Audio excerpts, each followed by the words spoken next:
વિસાવદર વિધાનસભામાં પેટા ચૂંટણી યોજવામાં ન આવતા આમ આદમી પાર્ટી જે છે તે આક્રમક બની છે। આજે રવિવાર હોવા છતાં આમ આદમી પાર્ટી દ્વારા ઈશુદાન ગઢવી, ગોપાલ ઇટાલિયા અને મનોજ સોરઠિયાની અધ્યક્ષતામાં ગાંધીનગર સચિવાલય ખાતે ચૂંટણી કમિશનરને રજૂઆત કરવામાં આવી। વિસાવદર બેઠકને લઈને ગોપાલ ઇટાલિયાએ ભાજપ પાર્ટી પાસે જવાબ માંગવા માટે જે છે તે ઉગ્ર રજૂઆત કરી છે। જો વિસાવદરમાં પેટા ચૂંટણી યોજવા માટે કદાચ હાઈકોર્ટ જવાની જરૂર પડશે તો પણ આમ આદમી પાર્ટી દ્વારા લડત લડવામાં આવશે। વધુમાં ગોપાલ ઇટાલિયાએ શું કહ્યું જોઈએ આ વિડીયોમાં। નમસ્કાર, હું છું અમરીન અને તમે જોઈ રહ્યા છો નિર્ભય ન્યૂઝ।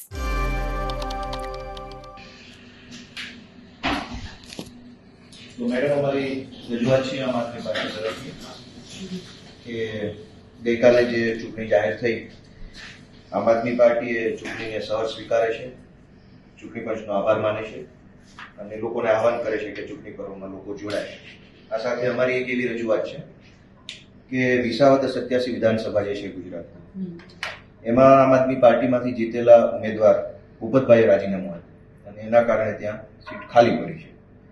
એટલે એક્સપેક્ટેડ એવું હતું કે આ લોકસભાનું જે ઇલેક્શન ડિક્લેર થાય એની સાથે બાયપોલમાં પણ વિધાનસભાની ચૂંટણીઓ આવશે, એટલે અમે એ રીતે તૈયારીમાં લાગેલા અને જનતા પણ ખૂબ ઉત્સાહથી આ વિધાનસભાની ચૂંટણીની તૈયારીમાં લાગ્યા હતા। પરંતુ ગઈકાલે જે નોટિફિકેશન આવ્યું જનરલ ઇલેક્શન અને બાય ઇલેક્શન, એમાં વિસાવદરનું કંઈ મેન્શનિંગ નથી કે એની ચૂંટણી નથી યોજાવાની।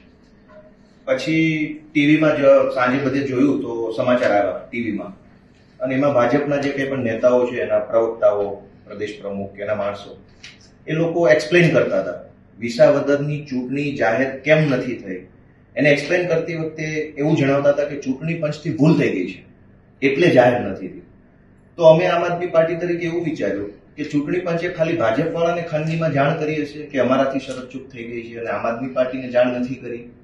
તો એક તો એ બહુ કન્ફ્યુઝિંગ પોઝિશન છે અને સસ્પિશિયસ છે એ સ્ટેટમેન્ટ, કે લોકોને શંકા થાય કે ખાલી ભાજપવાળાને કેમ ખબર છે કે ચૂંટણી પંચથી કોઈ શરત ચૂક થઈ ગઈ છે।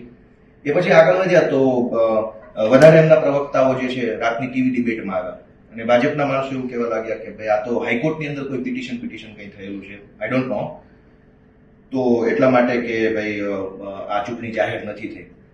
પણ ભારતના ચૂંટણી પંચે કે ગુજરાતના ચૂંટણી પંચે કોઈ ઓફિશિયલ સ્ટેટમેન્ટ તો આપ્યું નથી કે ફોર વોટ રીઝન આ વિસાવદરની ચૂંટણી નથી ડિક્લેર કરવાનું। તો ચૂંટણી પંચનું જ્યારે કોઈ એક્સક્યુઝ નથી, કોઈ એક્સપ્લેનેશન નથી, કોઈ જસ્ટિફિકેશન નથી, એને કોઈ કારણ જ નથી બતાવ્યું, તો ભાજપના નેતાઓને કેવી રીતે ખબર પડી ગઈ કે હાઈકોર્ટના કારણે બંધ રહ્યું છે, કે શરત ચૂકથી બંધ રહ્યું છે, કે હ્યુમન એરર છે, કે ટેકનિકલ એરર છે?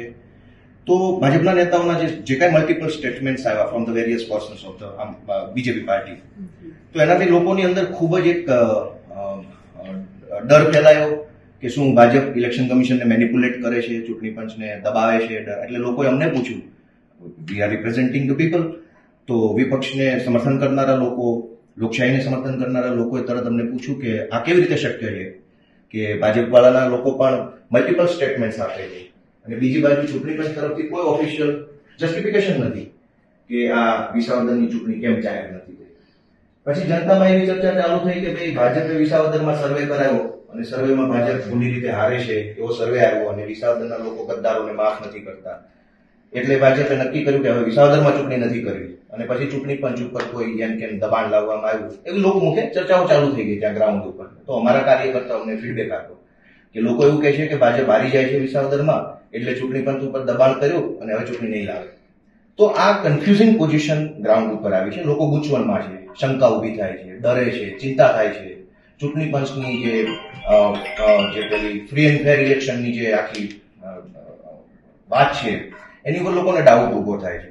તો આજે અમે આમ આદમી પાર્ટી તરફથી ઓફિશિયલી 2-4 માંગણી લઈને આવ્યા છે, અમે આપણે એનું રિપ્રેઝન્ટેશન આપ્યું છે। અમારી એવી માંગણી છે કે આ વિધાનસભાની પેટા ચૂંટણી જે છે એની તાત્કાલિક એને પહેલા તો જાહેર કરવી જોઈએ, વિસાવદર વિધાનસભાની પેટા ચૂંટણી થર્ડ પેજ ઉપર। અને ધારો કે વિસાવદરની વિધાનસભાની ચૂંટણી જાહેર ન કરવા માટે ચૂંટણી પંચ પાસે કોઈ ટેકનિકલ, કોઈ લીગલ, કોઈ એડમિનિસ્ટ્રેટિવ કારણ હોય, રિલાયેબલ, સેટિસ્ફેક્ટરી કારણ હોય, તો ચૂંટણી પંચે ઓફિશિયલી ડિક્લેર કરી અને જનતાને ખુલાસો આપવો જોઈએ કે ભાઈ શું કારણ છે કે વિસાવદરની ચૂંટણી જાહેર નથી થઈ, અને ભાજપના લોકો જે કાંઈ કારણો જાહેર કરીને લોકોને એક ભ્રમમાં નાખે છે, લોકો ગૂંચવણમાં આવે છે, મેનિપ્યુલેશન થાય છે, ચૂંટણી પંચની કાર્ય પદ્ધતિ ઉપર લોકોને શંકા કુશંકા થાય છે કે ભાજપ વાળા તો એમ કહે છે કે ભાઈ ચૂંટણી હારે છે એટલે ચૂંટણી નહીં આવે.